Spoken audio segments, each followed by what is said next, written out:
Wars March Madness rolls on. Welcome back to the Resistance broadcast. My name is John Hoey. Thank you so much for stopping by and hanging out with us today. Like I said, our Star Wars March Madness continues today as our round 2 polls are now open. After you listen to the show, hop on over to our Twitter account at RBATSWNN and vote on today's matchups, which are Boba Fett versus Mace Windu and Princess Leia versus R2-D2, as our march continues to decide who moves on in the coolest character in Star Wars tournament. Now with us today, as always, the fellows who helped put these character lists together, James Baney, Patrick Covey, and Bill Sheehy. What's up, guys? Man, I'm still tired from all that winning I did last week, and now I got a full week of it again. I don't know, this is too much for me, too much. Arrogance blinds you. It's officially official. I have lost the This Is March Madness, but I would like to say a big thanks to everybody who did support my characters. Much appreciated. And good luck to these other 3 guys moving forward. I did not have the high ground when I definitely should have had the high ground. I can't believe it. My Obi-Wan Kenobi is out of it. Oh well. Maybe next year. I'm still going to beat all you clowns, especially Pat.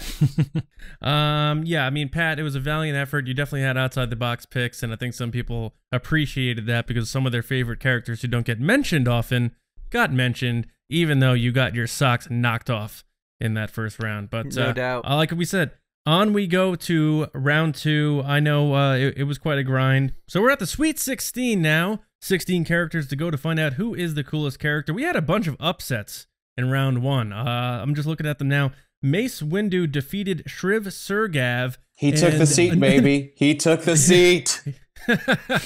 Shriv came and went as fast as the sails of Battlefront 2. That was a big win for Mace. Yeah, that was a big win. Yeah, Shriv had a lot of competition there. I mean, he's a pretty new character, to the scene of Star Wars, so I'll give Mace a little bit of credit there. Shriv did pretty good, man. I was surprised that people were backing him up a little bit. Right. Well done. And then we had the Death Troopers, which were pretty much just invented to sell action figures, defeating Rey Sloane. This hurt me the most. That surprised me quite a bit. Yeah, this hurt really bad for me as a very large Rey Sloane fan. It will go to show that people love these toys, and they're willing to dish out big bucks for that Death Trooper. See, I don't know. So, like, when this first posted, I mean, it was like within 100 votes or so, Rey Sloane was winning pretty handily. And I was like, oh my gosh, what's going on here? So then we kind of rallied the troops, if you will. We moved up the grounds. We shot them down. We moved up 3 more feet. We moved up, and James, eventually the Death Troopers took the win on that one. Speaking of troops, James, Captain Rex beating Cad Bane. Ouch. That is an 8 picking off a 1. That is the number 1 pick of the draft. It was Cad Bane, and he got spanked out of there like he was never a part of anything in Star Wars. Yeah, I hesitate to say it because I want to say it's that Clone Wars fan group, but because it's going up against Cad Bane. But the thing is I really think, like, man, when I talked to my nephew, like before I was watching Clone Wars, he was watching Clone Wars, and he loved Captain Rex. Like, he loved the clones, he loved Captain Rex. And like when I came over, I just know there's a ton of military people out there that love Star Wars. And I just think they relate to Captain Rex so well because he embodies all of the clone troopers and he embodies the whole like mentality. Exactly. So, and I think people really relate to that. Whereas people don't relate, too much on Cad Bane. They just, again, they think he's cool or whatever, but I think some of this stuff kind of carries over a little bit into like who you personally connect with, and they're like, dude, that character's cool. Plus, you got a little bit of Rex. I feel like every vote for Captain Rex got cloned and cast another vote. And then another upset, which is really near and dear to my heart, Ahsoka Tano Listen.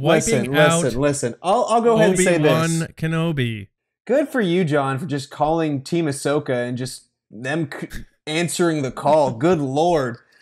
Well, I have to say, Ashley Eckstein must have found it, and she quote tweeted the poll. And if Ahsoka supported Ahsoka, so when that happens, some Ahsoka on Ahsoka support there. It's but you know that what? Point it was over.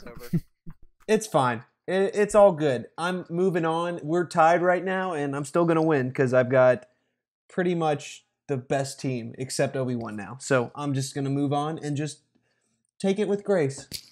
Yeah, you still have Rey and... Oh. Eesh. Sorry, dude. It's okay. I like the Matrix, too. Hey, speaking of round 2, here are our matchups coming up this week. We have James's Boba Fett, his #1 pick, facing off against the underdog winner from last round, Mace Windu. We have 2 characters forever connected because it's one of the first images we really fell in love with Star Wars, with Princess Leia battling R2-D2. Maybe they're going to battle over the Death Star plans. That's hard. For me, that's going to be a tough one. It's Leia, but I mean, I'm a little biased. But I think this one is going to get the most attention, especially with what's around the corner. Han Solo taking on Lando Calrissian. That's a clash of titans.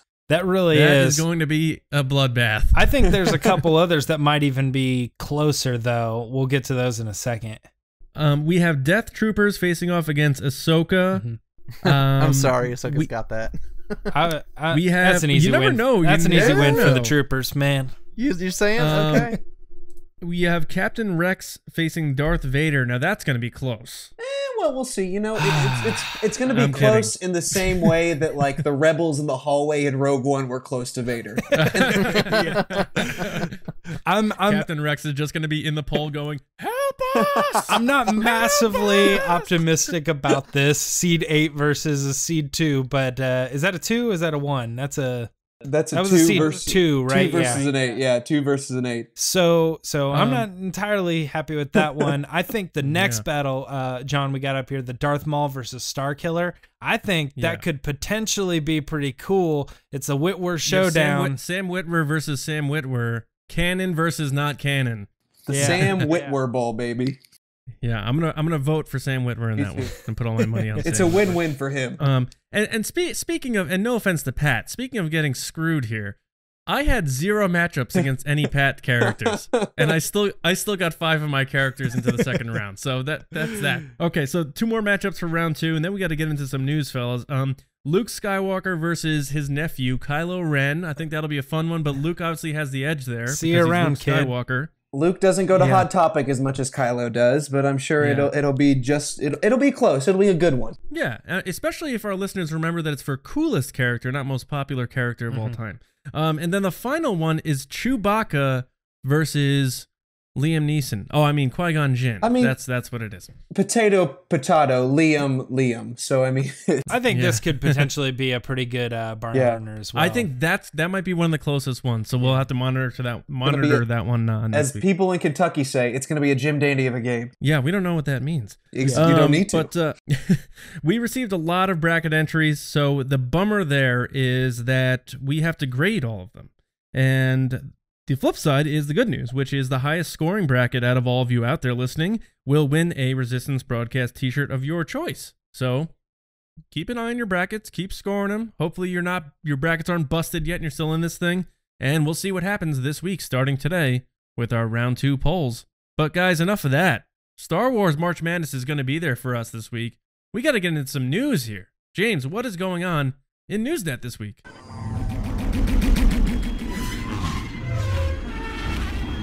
This past Tuesday, The Last Jedi was officially released on digital, not Blu-ray, and it has threatened the sanity of every Star Wars fan holding out for that Blu-ray release. With the film, we also got the director and the Jedi documentary about the filmmaking process, and I've heard a lot of great things about this, but I haven't yet to see it because I am one of those individuals who's holding out for that hard copy. Pat, you did get a chance to check this out. What's the deal with this thing? Why are people talking about it?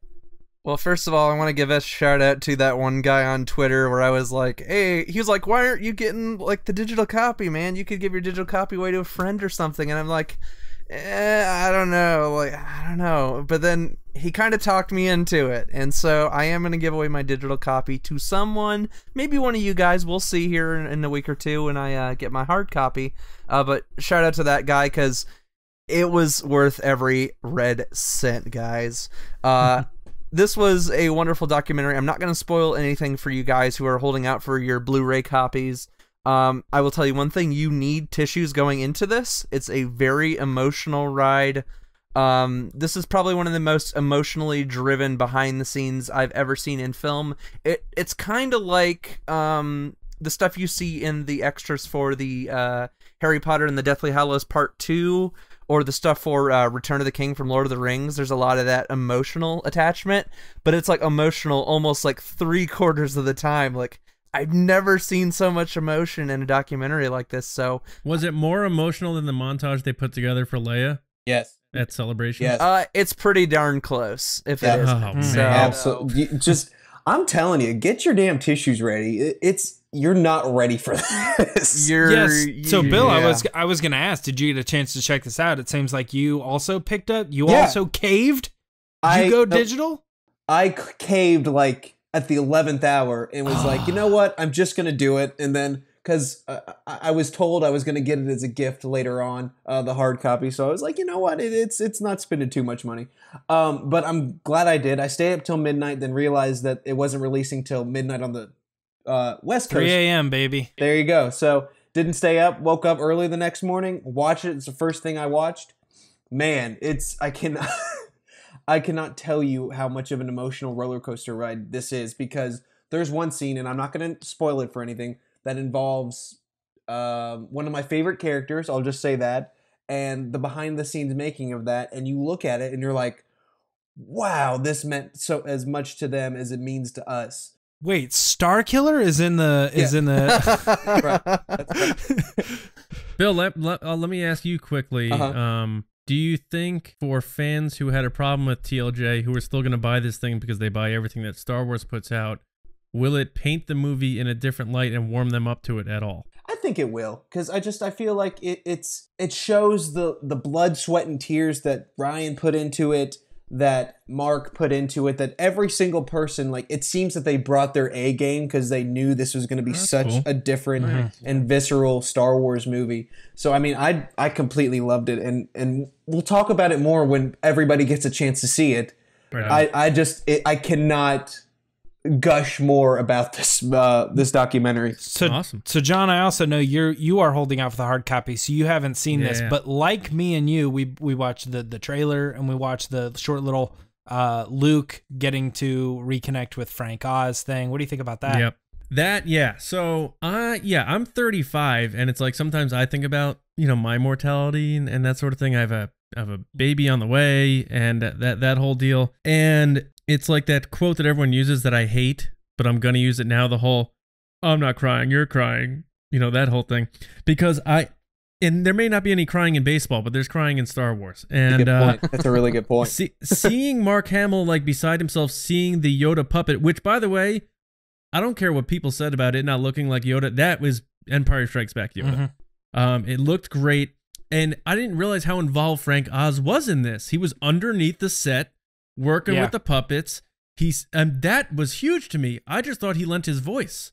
So that was really great to see. They did a great job of hiding that too. Like, there wasn't any hint until like the day that it came out. And hearing Hamill talk about like the end of the road and realizing that all this happened, like him talking about this and being somber, happened before Carrie died. Yep. So it makes me think, like, how does he feel now thinking about it all? I mean, all he had then was, Harrison moved on, now my character's moving on.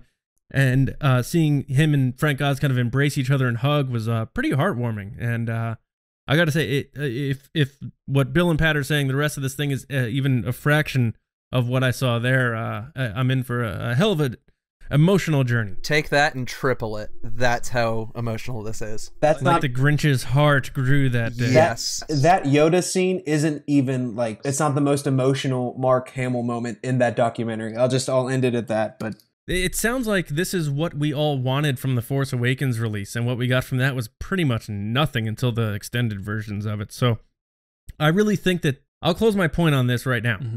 I think The Last Jedi has seen its biggest amount of heat that it's going to get. I think from here, it is only going to warm up to people and get better as time goes on, including this home release here, like you guys are saying. That's why I asked you that question, Bill.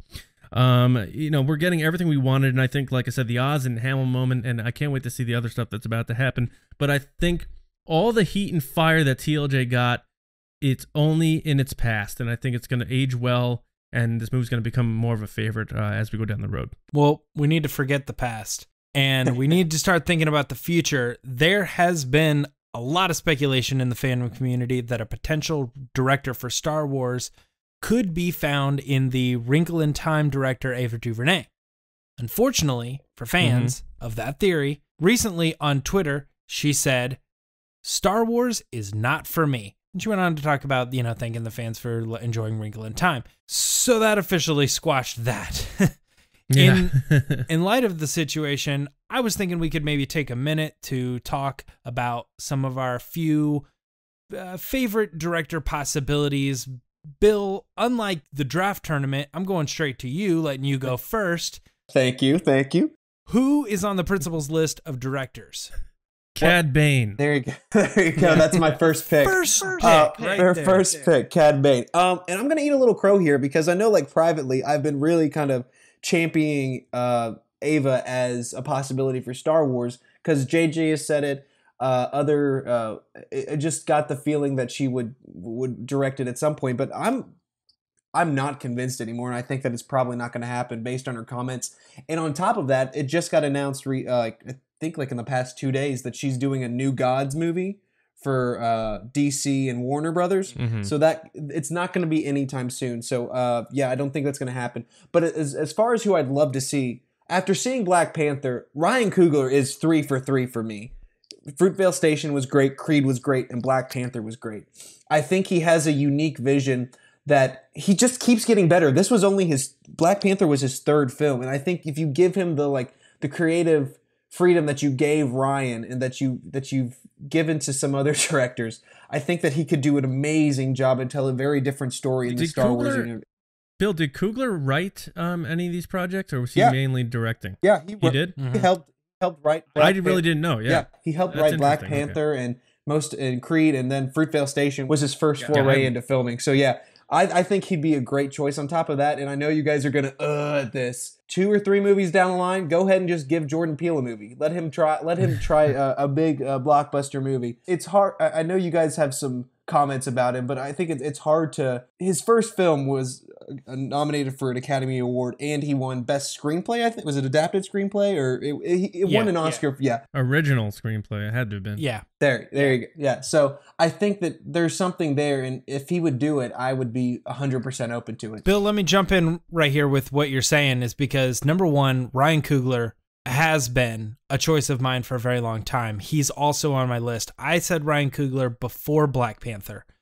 And then look at Black Panther. Good for you. I'm just saying. I had my eyes on that director, and I still to this day think he's up there.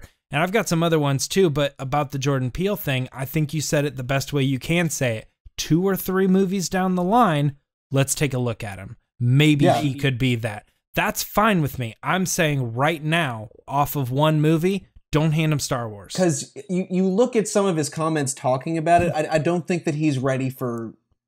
I don't think he thinks that he's ready for something like that. Yeah, absolutely. This could be the first step of a genius director. It also could be pure luck, happenstance. Everything fell into place, and he got really lucky at a first-time role. I mean, I'm not saying which one it is. I'm saying we don't know. So give him a couple movies, let him be that down the line. As a joke, I tweeted out a couple years down the line, Jordan Peele's hired to direct the Star Wars movie, and Kathleen Kennedy calls him up and says, "Jordan, I need to see you in my office." And I put out the gif of him sweating on the Key and Peele show.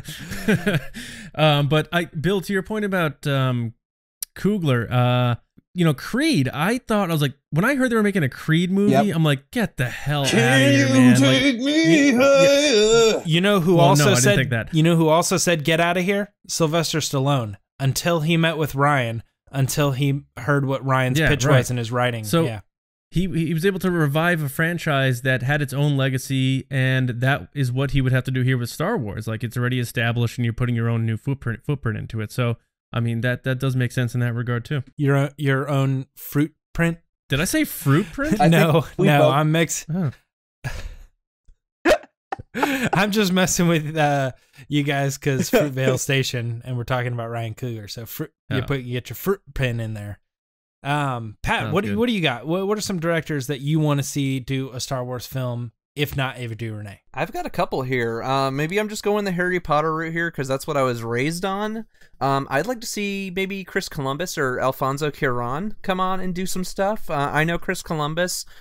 He did the first two Potter films, and there's something very special about those two films where they're very bright, they're very bubbly, but they're very character driven, and he spends time with the characters and not so much about the surroundings. He really pushes story forward, and I like what he does there.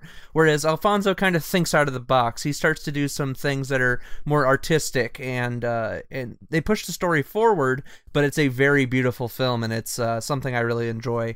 You got the Russo brothers. I'm with you on Cuarón.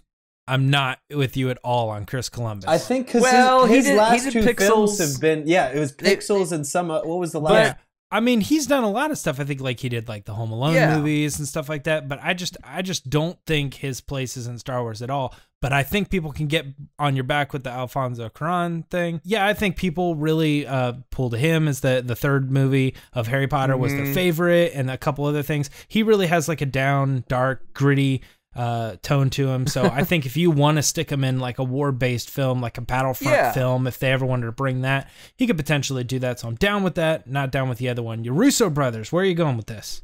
Russo brothers, these guys have done some amazing stuff over at Marvel Studios. They've given you a lot of great classics in the MCU. They keep bringing them back because they're doing such a fantastic job. They're already in the Disney Mouse House family. You might as well bring them over if they keep pushing out great material. I say that's a slam dunk for Disney. You've already got these great people you're already established with. Why not use them? And for my final pick, I got to go with somebody who a lot of people don't think about. Sam Raimi, the director of Spider-Man 2. Not the MCU Spidey stuff, but the old original first edition Spider-Man stuff with the not-so-loved Spider-Man of Peter Parker there, but I do like the stuff they did. I do like the stuff that he did on screen with Doc Ock and some of these action sequences. It was very well directed, and it is still one of the top favorite Spider-Man films on the list of all time. In most people's like polls and things, it's still up there near the top. So, I mean, if it can do that, then bring the guy on, do some Star Wars. I mean, he's got the vision for stuff like that. All right, John, what are you thinking? Well, I know there's so much pressure about getting away from white men, and so I tried to look into that aspect of it, plus dollars and cents from the Bob Iger perspective. And I was like, well, Star Wars continually does horrible in the Asian market.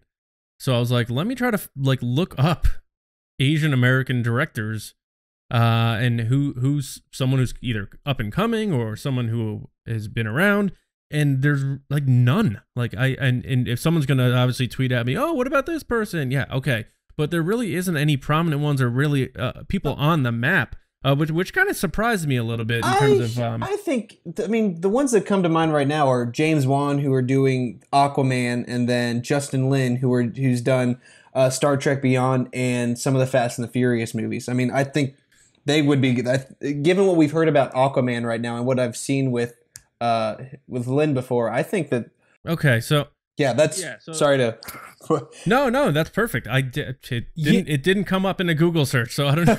Yeah, you know what's actually funny about this is, John, we kind of talked a little bit about this before the show, and I didn't think about what I was going to say, but in my picks, I threw in a wild card, and my wild card was going to be James Wan, and for some reason, it didn't connect to me as him being an Asian director. You know, so I was like, okay, now it's funny John saying that and Bill brings up James Wan, but like I'm like, oh my gosh, that's one of my picks. Why did I forget to mention that to John? But I think potentially, I think Bill's right. I think he, you know, doing the stuff with Saw and I think doing the stuff with Conjuring, I think that really goes to show how he's able to take small pieces, small budgets, and actually put those together into character-driven stories that are really resonate with fans. Then you give him big budget. You say, all right, do Fast and the Furious 7, huge movie. I mean, big box office blowout. And then you say, all right, cool, mix the two, or at least attempt to mix the two. And we're going to see how Aquaman turns out, but it looks like it's going the right direction. I say if this guy can do good things, let him do good things in Star Wars. But anyway, that's my wild card pick, but go back to what you were saying. Yeah, so people are going to say, oh, that's just insensitive. You think that they would do that, and it's not. If you want to talk reality and real world stuff, I'm sure they're looking at how bad The Last Jedi tanked in the Asian markets. It really did not do well. I think in one country, whether it was China or Japan, it didn't even open at #1. So they will look for any reason they can to get more dollars. And if you don't think they are, then you're lying to yourself. So my other pick is someone who's already signed on to do a Disney movie, who's going to be doing the live action Mulan, which is Nikki Callis. And she did Whale Rider. She's won awards. Again, a good female director who would be something that they, Kathleen Kennedy may have her eye on, whether that be a Star Wars movie or one of the, episodes for the live action series. Like we've said, and we've been pounding the desk on this for a while with the podcast.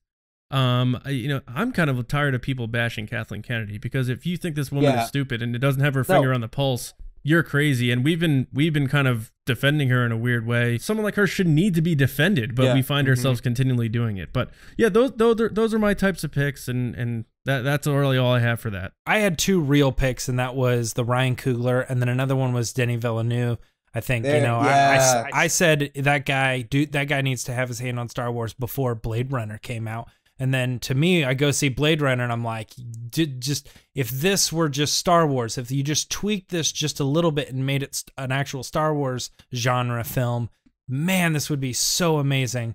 And then my wild card picks, and then we're going to be James Wan, and then another one. It'll never happen, but man, I would just be like, sure, take it, go ahead, Steven Spielberg, and I'm going to say it. You know what I mean? Yep. If you want to let that guy do a Star Wars film, no one's going to stop you, man. We want to see it. It's just, I don't think it's going to happen, and it's an odd pick, so I was just like, all right, I'll throw it out there. We need to at least mention it. He's still got to do that last indie movie, which is, who knows when that thing's going to happen. Yeah, and then something else with Tom Hanks, so. If we're talking wild cards and we're talking out of left field and we're talking any director that we'd love to get, it's got to be, for me, Christopher Nolan. Just because, like, even though, like, I thought Dunkirk was a little disappointing. Thank you. From a storytelling, man, nobody perspective, says that. That did not resonate with that movie at all. Like, I think it's a visually stunning movie, and like I'm gonna say that a lot in the next like 2 minutes, but like it just didn't make a whole lot of sense to me in the way that it was formatted, the story structure, and like I get that it's a big like event in history, but like you can make that way more compelling and make way more sense if you did it just a linear story like that. But give him Star Wars. I think that as long as he doesn't bring in Hans Zimmer, as Pat said last week. Sorry. Personally, I think I'd rather see Hans Zimmer enter Star Wars than Chris Nolan. I mean, I love his movies, but what he's good at is time.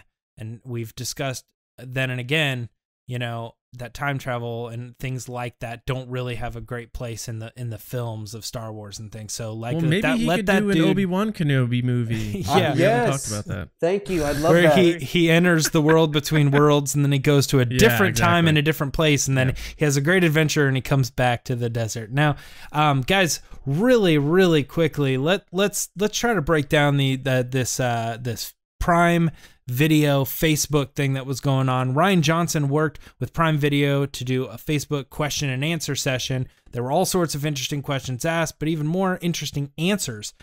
But also, it might be the last big tour for the promotion of The Last Jedi. Ryan Johnson and Mark Hamill both made an appearance at this year's South by Southwest. Pat, I want to ask you about some of these statements. The most interesting, in my opinion, was the one about, Kylo and Rey's relationship. This is actually his answer. Ryan Johnson said, "To me, it was one of the most fascinating relationships in The Force Awakens, and that's why I was immediately drawn to it. It's fascinating because they're simultaneously opposites in terms of he's dark side and she's light side. At the same time, they're the same. At the same time, they're alone in the same way." Did you feel this way coming out of the film? Did Ryan accurately portray this in his movie? Yeah, I felt like after the first viewing, it's kind of a little because you're kind of getting used to it. But after seeing it a couple times in theaters and now seeing it in the digital release, I'm now starting to agree with him on this, that there's a lot of things they set up in this film which might seem kind of weird or silly at first, but it literally paints them almost the exact same way. They're mirroring each other. There's both a little bit of vulnerability, maybe in different ways, but it's still vulnerability regardless. And I think Ryan did a very good job with this, and I applaud him for that. And it's something that's out of the box, too. It's not like your typical, like, oh, of course this is very obvious, you know? Like, there's a little bit of layering to it. You got to look between the lines there. All right, well, Bill Ryan Johnson also said that the reason he, meaning Luke, turned away and shut himself off from the Force was because of Leia. Can you elaborate on this? Well, I think they've done a really good job of kind of explaining this in the novelization of The Last Jedi, which I've finished at this point, and I'm not going to give any spoilers.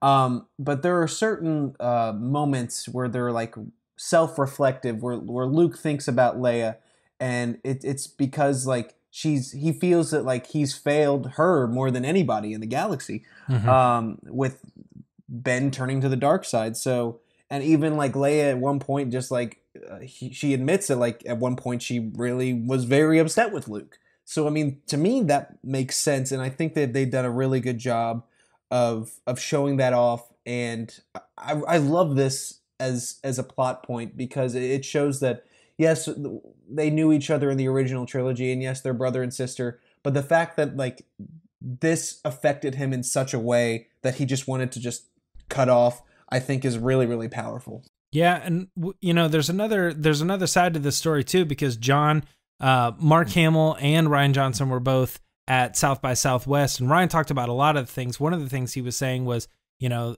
he talked a little bit about the last time he worked with Carrie Fisher and how she never actually got to see a final cut of the film. And Mark Hamill was there, and he was talking about, you know, that that old so famous difference of opinion on Luke's character, Yeah. as well as the very secret and very possible the possibility of showing up in, as he calls it, episode 9, The Last Paycheck.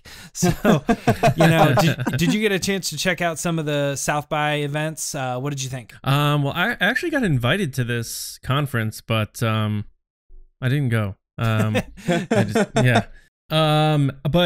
the Hamill thing, that's like been haunting him. The whole him regretting saying that because it was taken out of context. People like really blew it out of proportion. It's like when Lenin said we're bigger than Jesus, and he didn't mean it in that way. He meant people care about us more than their own religion.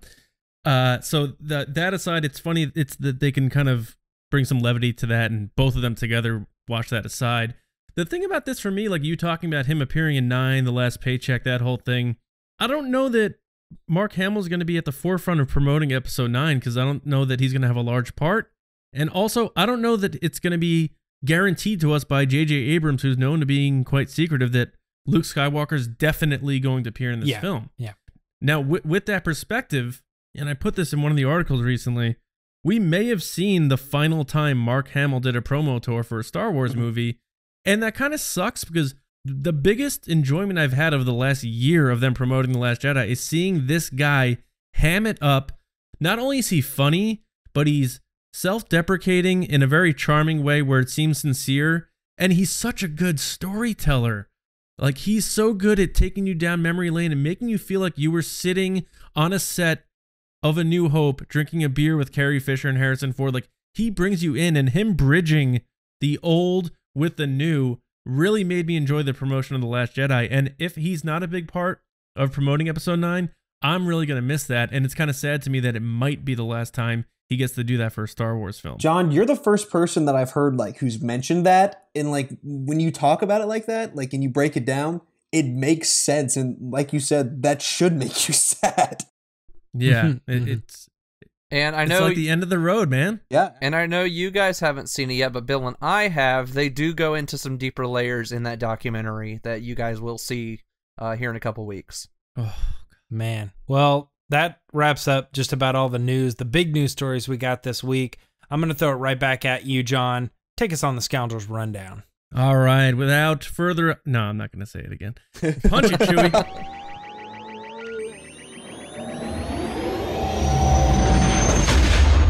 All right, guys, Disney found themselves in some merchandise heat recently as a French artist just straight up called them out for plagiarizing his work for the Han Solo character poster designs.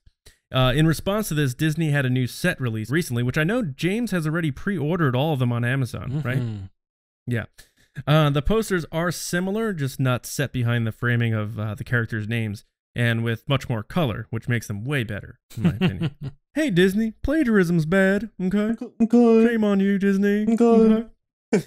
Oh, that reminds me, this rundown is brought to you by the Resistance Broadcast merch store, tpublic.com/user/Resistance Broadcast, where you can buy solo character poster color themed variant t-shirts and many other fun designs, including shirtless Lego Kylo Ren and Gary the Porg, who our friend Ash Crossan just confirmed to me she's taking with her on her trip to Ireland. Nice. Very cool. Gary is going to Ireland.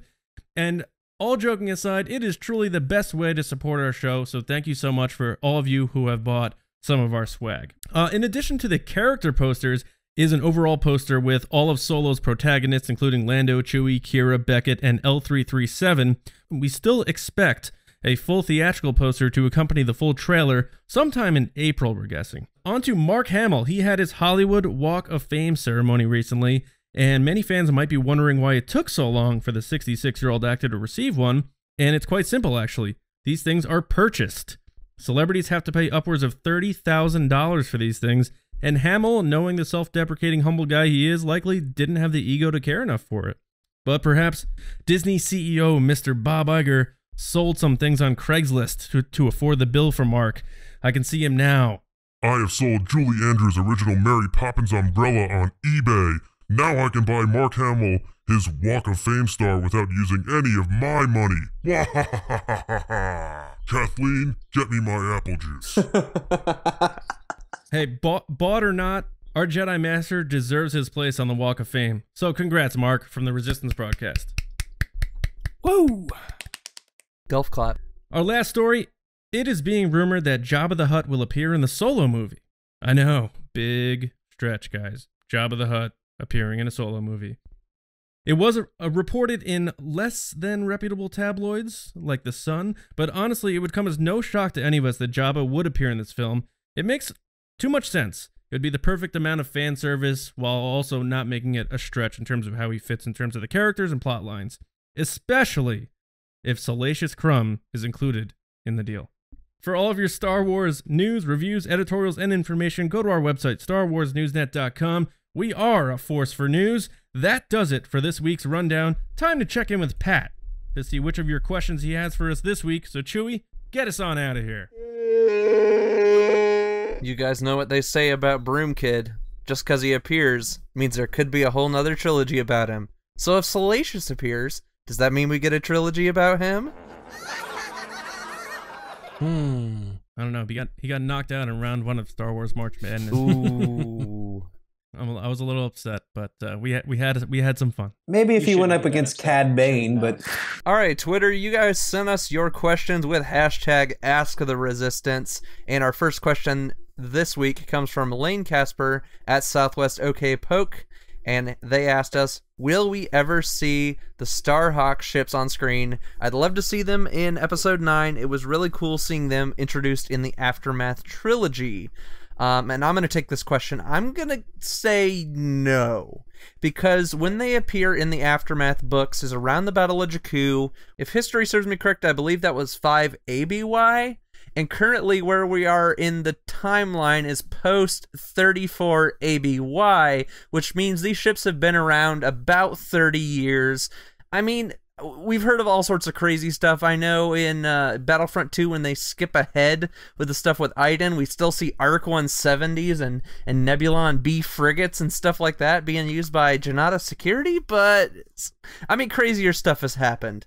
But yeah, I'm going to say no to this. I think these are outdated and they're probably replaced with something even cooler.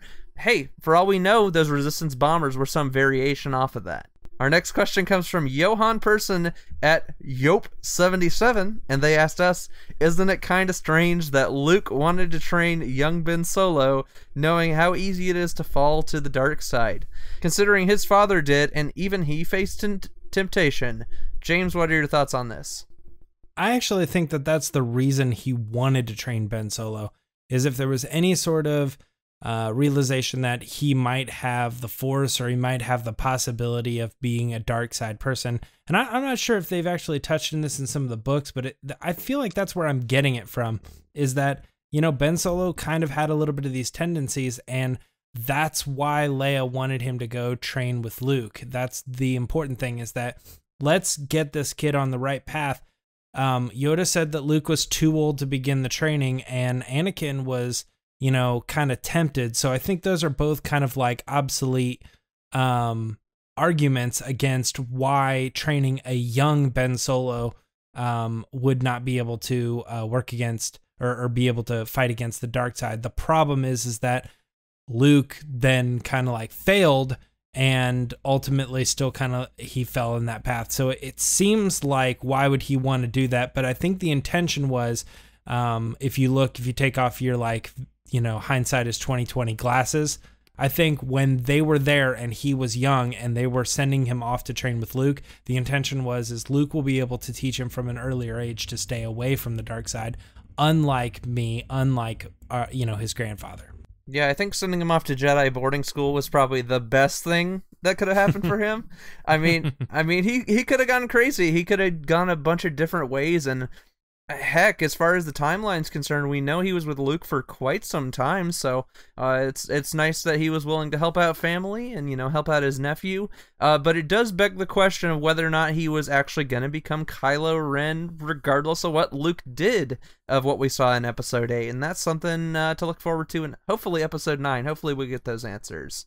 And our next question comes from Brandon at It's B Anthony, and he asked us, in Episode 9, do you think those allies in the Outer Rim Leia spoke of, if I remember correctly, could involve Lando returning? If so, or if not, of course, who do you think could be the allies, and who do you want the allies to be? I think we kind of touched on this like 2 weeks ago, but give us your take, Bill. Well, for me, I think that this could be a perfect opportunity, and I think I've mentioned this before, to introduce Lando into the sequel trilogy, because now with Carrie Fisher's untimely passing, I mean, Chewie and R2-D2 and C-3PO are essentially all the connective tissue that we have left. And can you imagine if we have a similar scene in Return of the Jedi where the Resistance is all together, and the first thing we see is Lando, and he turns around and he sees everybody, and he looks in the camera and says, well, what have we here? But it's more like just like wise Lando, but it's still Lando to the core. So I think that would be a really, really cool way to incorporate him. And he's there, so just go ahead and put him into it. As far as who else I think the allies could be, I mean, we already know that Snap Wexley and all that, the other members of Black Squadron and Blue Squadron and everybody who was involved in the Starkiller base attack was on other missions. So it makes sense for them to be out there. And then there's a long shot that it could be Iden Versio's daughter, which I doubt we'd see that, but it's she's out there, and it makes sense. Exactly. So that's kind of my take on that. Yeah, I wouldn't mind seeing that character Zay, because I remember if you've played if you've played the Resurrection DLC, right at the very end, Leia tells her, I have allies in the Outer Rim, which means that's where she wants it to go from there. And hopefully it would be kind of nice to tie up those loose ends as to why the X-Wing Squadron didn't appear in The Last Jedi, and maybe kind of help out there, and that would be a perfect transitional entrance into Episode 9. I know James was against the whole Lando situation. If they open up the movie, he's like, so long, suckers. It's been fun. It's been 3 years. Yeah. I heard your call. I came back. I helped you all build up, and now I'm in Episode 9. But since Lucasfilm doesn't want Billy D. Williams to actually be in the movie, I got to peace out. No, he could die in the first few minutes. That'd be awesome. That would crush me. What if he did something heroic, though? Wouldn't you love that? If he went out in a blaze of glory? I mean, just to introduce him to die 2 minutes later, I'm not about that. Hey, man, they did it to Talia. John, how you feeling? Maybe he could Skype in or something. Yeah. And just be he's gambling somewhere, and he's done. He did his time, so now he's retired, and I don't want to. He's got a cigar hanging out. Not a death stick, but a space cigar. I don't want to see that twice, cards. man. They just did that with Maz Kanata. Dude, I'm sorry, but Lando Skyping takes over from whatever Maz Kanata did in that little like video game adventure story thing. But more importantly, I think I just realized that did J.J. Abrams name them Black and Blue Squadron as another nod to Beastie Boys, like Probably. the BB thing? Yeah. Yeah. He just he littered them all over that movie, huh? Man. He sabotaged the whole thing. Yeah, L.O. Asti, BB-8, you know. Crazy. Anyway. All right, and our final question comes from Boba Fett at Robin Bosley, and they asked us, seeing as the past has to die, will we ever see the demise of R2-D2 or C-3PO, or would that be just too far? John, can we lose these droids, or are they pretty much with us forever? They're with us forever, man, and for a simple reason. One, you don't need... Like, even though Anthony Daniels plays C-3PO, they've been able to digitize his voice on Waze apps. So those two droids can really live forever and witness all of the Star Wars. And it will help tie things together when things stray a little too far. If they continue the saga and all the characters we know and love in terms of humans pass on, we can still have them. We can still have Chewie for another 100 or so years. Yeah. You know, we can keep some of these characters around, and having those two droids, I think, is very important. And there's really no reason to kill R2-D2 and C-3PO. It would just be like, if you think Rian Johnson got heat for anything he did in The Last Jedi, if you have someone murder R2-D2 and like he doesn't come back, that director will need to like change their name and move to like Costa Rica. I'm sorry, he just can't come back from that. So I love the question, Boba Fett, Robin. But there's I think we're safe. I don't think those two are going anywhere. You think maybe like once the Star Wars are over, they could like start their own like museum, like showing you the history of everything? And... yeah, exactly. Maybe I mean, well, at least R2-D2, because 3PO kept getting his mind wiped. If you really want a droid to get murdered, bring back with a fresh new motivator R5-D4, and then just have someone torch him again. There you go. All right, guys, we want to thank you for sending in all your Twitter questions. Remember, if you want to be on potentially the next show and to have us answering your questions, make sure to use hashtag AskTheResistance on Twitter. It just makes it easier to find your questions.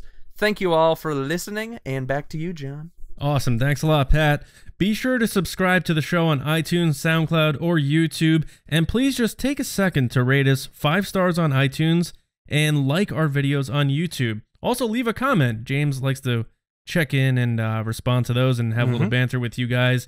It really helps the show, keeps the community going, and helps us out a lot with these ratings, so we appreciate that.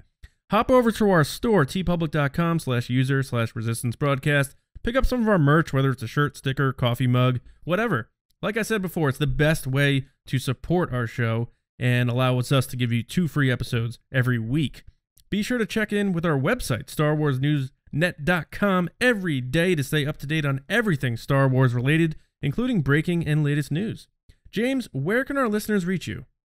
You can find me on Twitter, Instagram, at MyraTrunks, MyRAHTRUNKS, like John, you were saying, on YouTube as well. You can find me constantly pushing that Boba Fett needs to be winning today. That's, I mean, needs to be versus is going to is kind of a different argument, but let's go with the latter. Yeah, is definitely going to. Yeah. All right. Well, in response to that, Bill, where can people find you? You guys can find me on Twitter at Star Wars Bill. You can find me from time to time writing on the website, StarWarsNewsNet.com. And burned up on the side of a lava pit. Oh, well, we'll see. You know, definitely doesn't have the high ground. Listen, here's what I'll say about the matchup between Mace and Boba. You know, it just, when your introduction into the Star Wars universe as a kid is saying "yep," not cool. Purple lightsaber, that's pretty cool. So yeah, thank you guys for listening, and may the Force be with you. All right. And he may not be in round 2 of the tournament, but he's number 1 in your hearts. Patrick Hovey, where can everybody find you? Sorry, I had to throw that in there. You guys can find me on Twitter at Gannon136, Gannon136 over on the Cantina forum. If you guys haven't, definitely go sign up over there. It's a wonderful community. And starting tomorrow, I'm going to be part of the opening day of Sea of Thieves on Xbox One. So if you guys are feeling in the piratey mood, come sail the high seas with me. Awesome. And you guys can find me on Twitter at Johnny Hoey and writing and editing over at StarWarsNewsNet.com. and vote for R2-D2. I was just talking about how sad and awful it would be if we lost him, because of how important he's been to the saga. He's up against Leia, but honestly, R2-D2 is just too cool. He's been too important to the saga. Keep R2 in the tournament, just like we want to keep him in the Star Wars saga. Thank you so much for listening, and to the dozens of you who sent us Star Wars March Madness brackets, we hope your brackets aren't busted yet, and good luck in round 2. We'll have a new episode this Thursday where we are going to discuss what we think the live-action Star Wars TV series will be about. So make sure you are subscribed to the show and ready for our next transmission right here on the Resistance Broadcast.